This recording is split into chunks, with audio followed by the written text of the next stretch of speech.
One of the biggest blocks that you can have in manifestation is perfectionism. And people don't talk about this enough. Take it as someone who is a perfectionist in recovery, and it has been an enlightening journey to really start to understand where my perfectionism comes up, how it tries to disguise itself into being my bestie, and how I've been able to kind of break through that.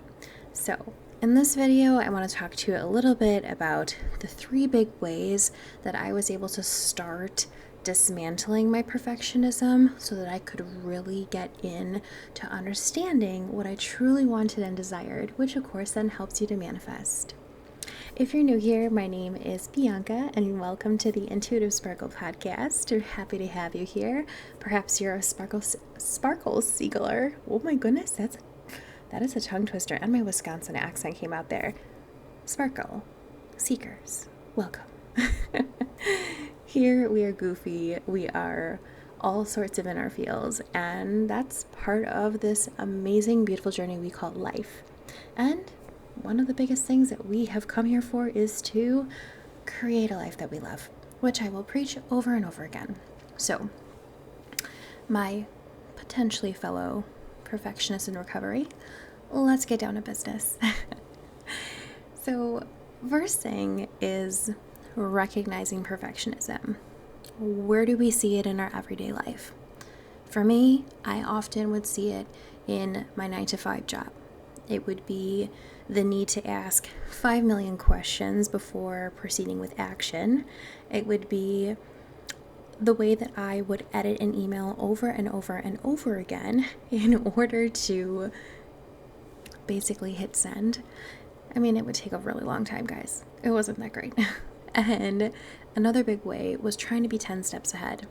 So these were different things that I saw often in my everyday job that made me start to think perhaps there is a little bit of a problem or something that I should be digging into more to understand more about myself. When I started to really dial back, right? So first it was obviously awareness. We were understanding, okay, here's my different habits. Editing emails way too much. And, obviously asking 5 million questions in order to start taking action because I was so scared to make a move. And I was scared that it was going to be the wrong one when I did make a move.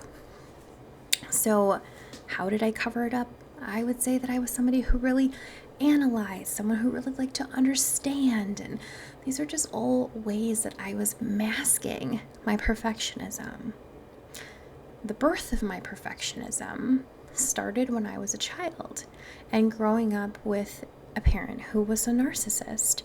And unfortunately, in my household, it meant that I always had to be 10 steps ahead in order to essentially have any type of peace. And peace was really hard to come by.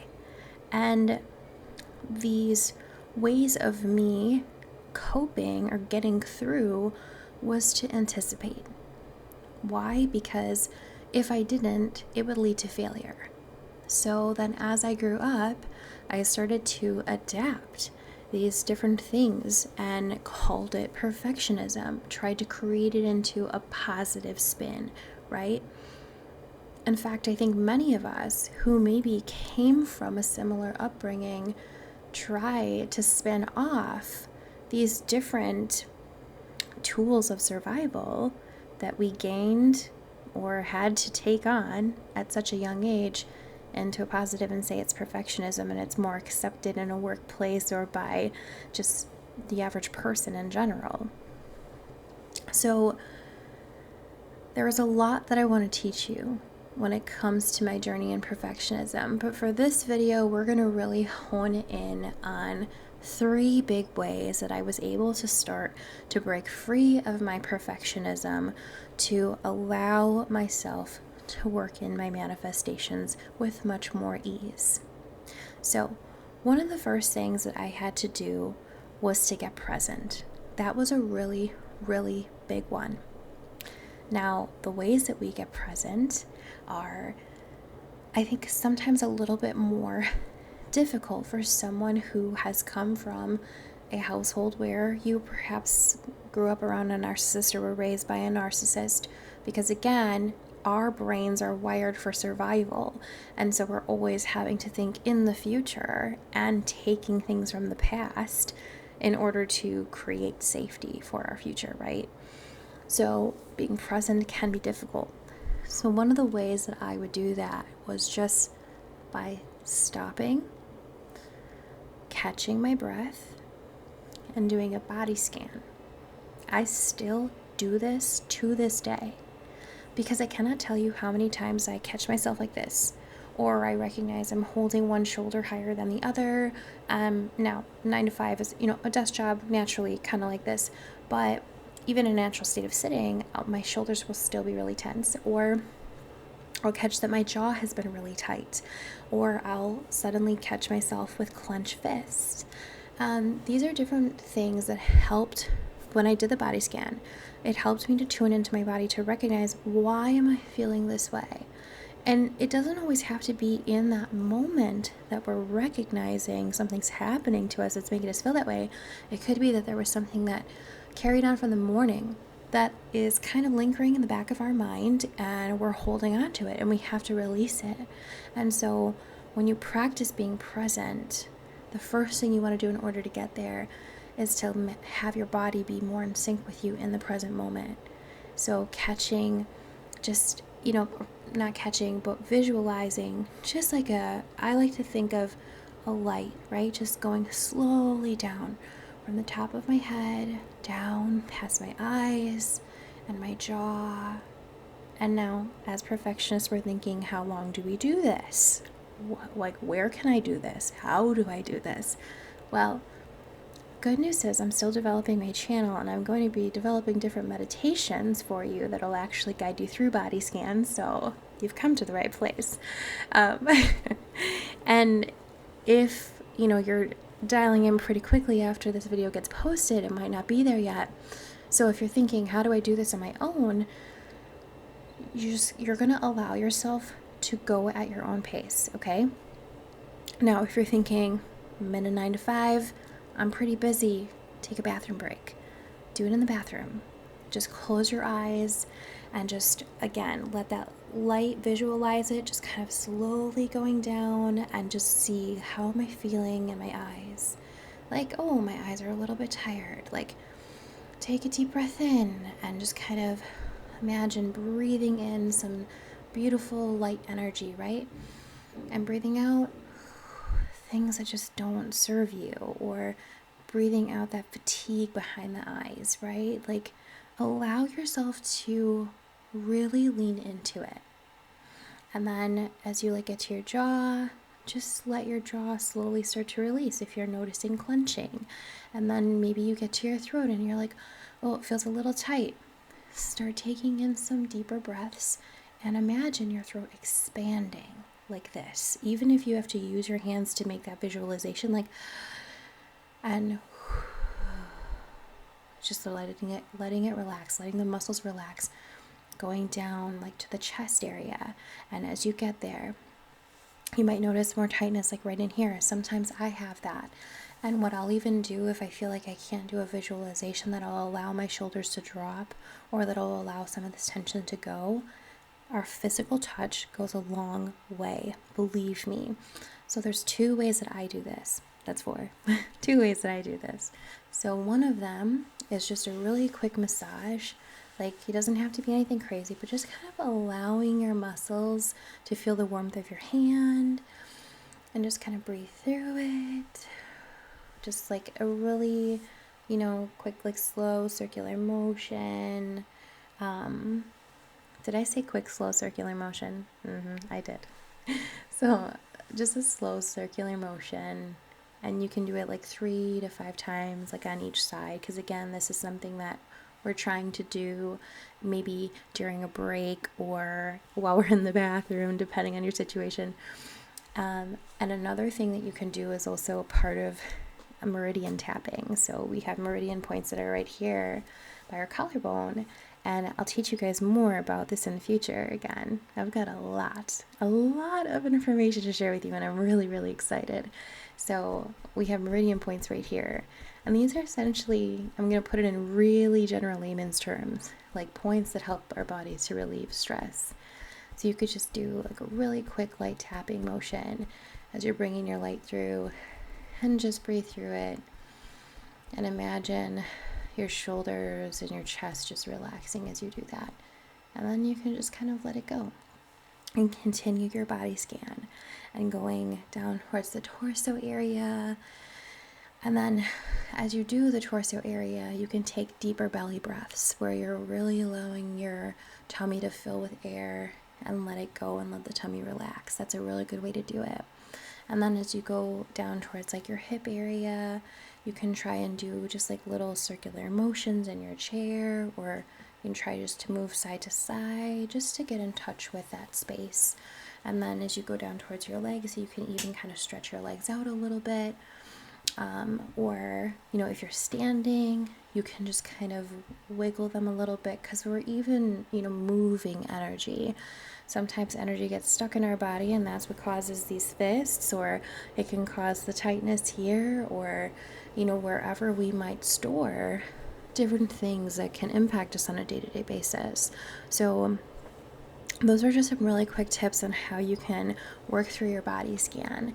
And as you go through it, you might think, I have some time, I might want to do this one more time. And then maybe it gets a little bit quicker, right? Because you're feeling less resistance in your body, and you're just like, oh, I feel really good. Okay, so now you're present, and that's awesome.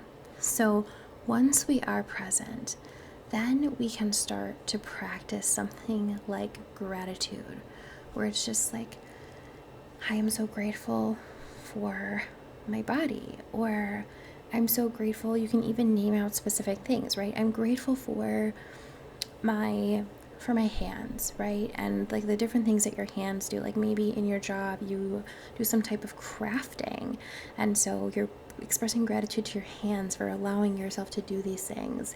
Maybe you crochet or you draw.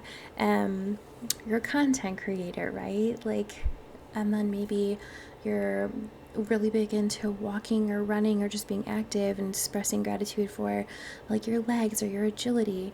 Just these different things to kind of bring awareness to yourself. What we want to do is first work on the self and then expand outward. That's what's really going to help us. We have to get comfortable with self in the process of manifestation in general, but when we are trying to also break through our perfectionist habits, we have to also feel safe.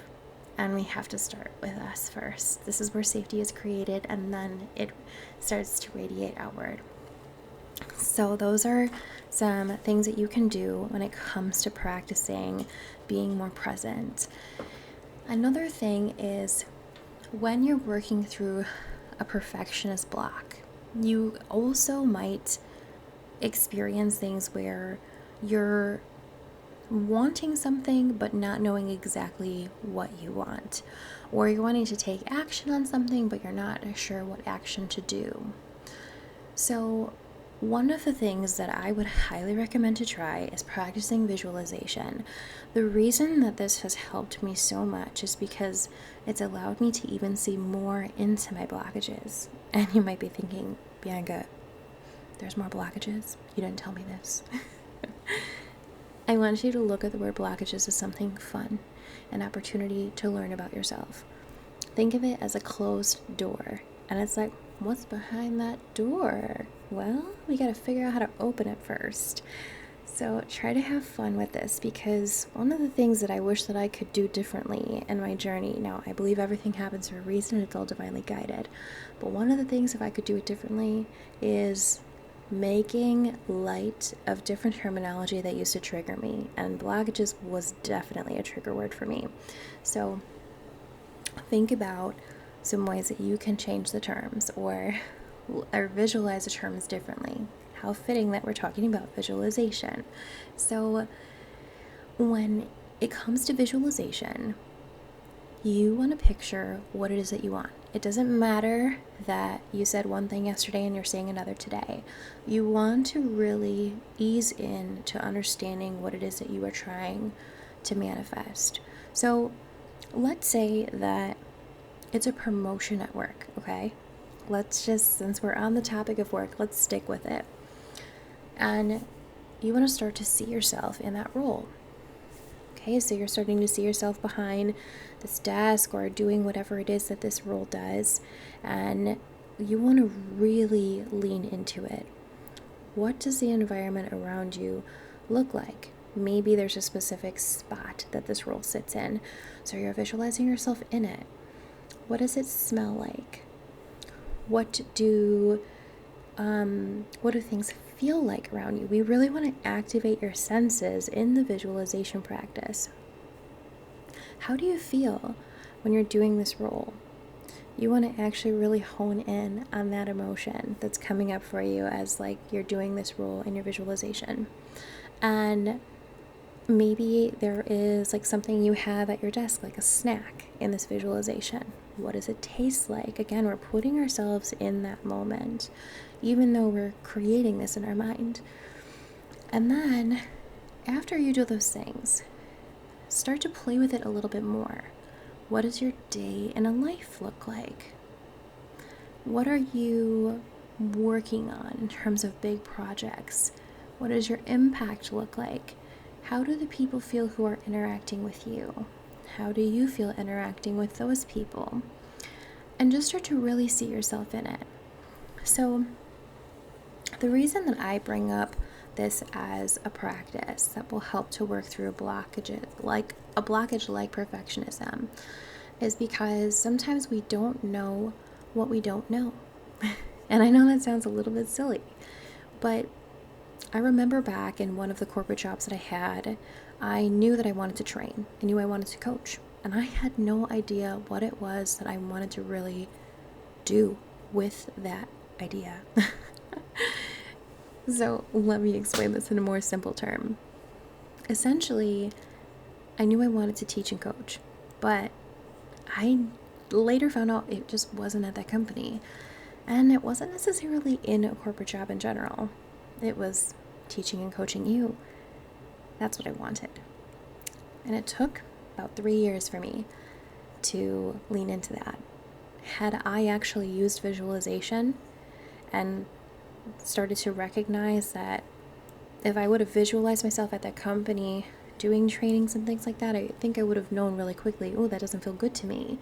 But instead, I went a really long route and went through a lot of different life lessons to get to that point. So it's about what lights us up inside. And when we're doing a visualization, sure, sometimes we don't see everything right away as we want it to look, but we practice it. And if we keep practicing it and we feel more and more resistance as we do it, it's either A, not for us, or B, maybe it is something that you really, really feel called to do, but there's additional work that you have to do in order to get there. And you're just having a hard time seeing that, let's call it point Z, when you haven't even really started point A, meaning there's that much between you and your end result. We can unpack these different things in many other videos. So aside from visualization, or I should just say, actually, when do you practice visualization, right? So you can practice visualization any time of the day. If you really are really good at it, you might be able to do it even without closing your eyes. Because let's say you've been practicing for a few weeks and maybe you're like writing an email and suddenly you see it in the back of your mind, right? And for me, I call it your mind's eye, your third eye. And it's like a projector where you can see it all happening and you don't even have to close your eyes to do it. So that's actually kind of fun when you get to that point. But you practice visualization. It's most effective when you first wake up and when you go to bed. Those are the biggest times. Why? It has a lot to do with the specific brain waves that we are in, or like a state. So we are in like an alpha state and a delta state. And these are really deep, and I'm putting these in layman's terms. So really deep, and essentially allows us to get right down into that subconscious level and start to plant some seeds. where we allow more growth to happen and shatter blockages.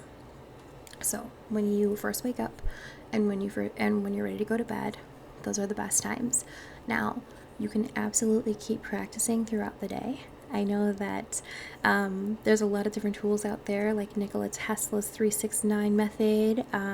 If that's something that resonates with you, if you're not sure what that is, you can always, look at other content on this platform to help guide you.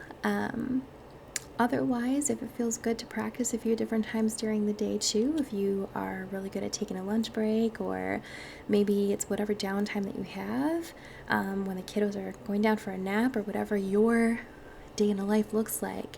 It could even be while you're doing laundry, right? Visualization doesn't have to be sit down and be completely quiet. Believe me, I know, guys, I'm a mom of 5-year-old twins, and it's hard to find me time, right? So definitely figure out the best on-the-go method for you to do some visualization. And then the last one is connecting.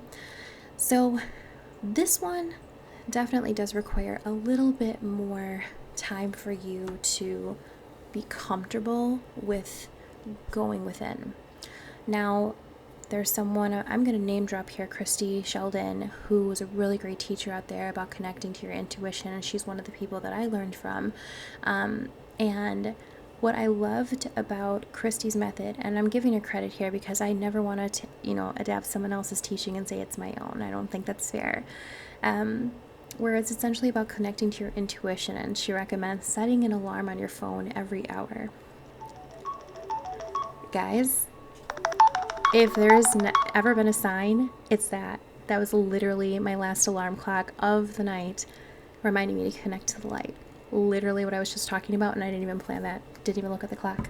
So this is the universe's way of saying, yes, I'm on the right track, and you're listening, and we're here vibing. So I love this. So back to Christy's method. So basically, you set an alarm for every hour. If that's too intense for you, you can dial it back. You can do every 2 hours or work your way up. But we all know that we're on our phones often, right? More often than we like to admit. So what you do, put those alarms in your phone. Again, however frequent feels good for you, okay? I'm going to recommend every hour. My alarms start at 7 and end at 9 o'clock. That was my last alarm of the day. And so what you essentially do, and this is Christy's method, is you imagine yourself 300 feet tall, okay? So 300 feet tall, and I like to see myself basically just growing. Like if you guys are Super Mario fans, you know what happens when he gets big, right? So going up to the clouds. And I like to see myself looking above the clouds, and I just feel this huge ray of light just pouring over me, right? I will dial in to feel the warmth, the golden glow, and it's just coming down through me like a beautiful shower of light. And then what Christy has taught is that you also are imagining that you're connecting deep into the earth, right? So for me, I'm thinking of I know this is going to sound a bit silly, but the magma, right? That's in the middle of the earth. Imagine that as light just coming up and all the way through my feet, and it's this two brilliant lights meeting in the middle, and they're just kind of mixing through me. And then, I don't know why I always do this, but I do it where and this is not one of her methods, this is just me, where I imagine my arms just out like this, and it's just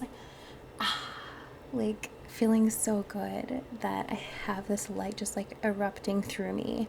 So this is what Christy calls connecting to your intuition, connecting to a higher power, or however it feels good to you, right?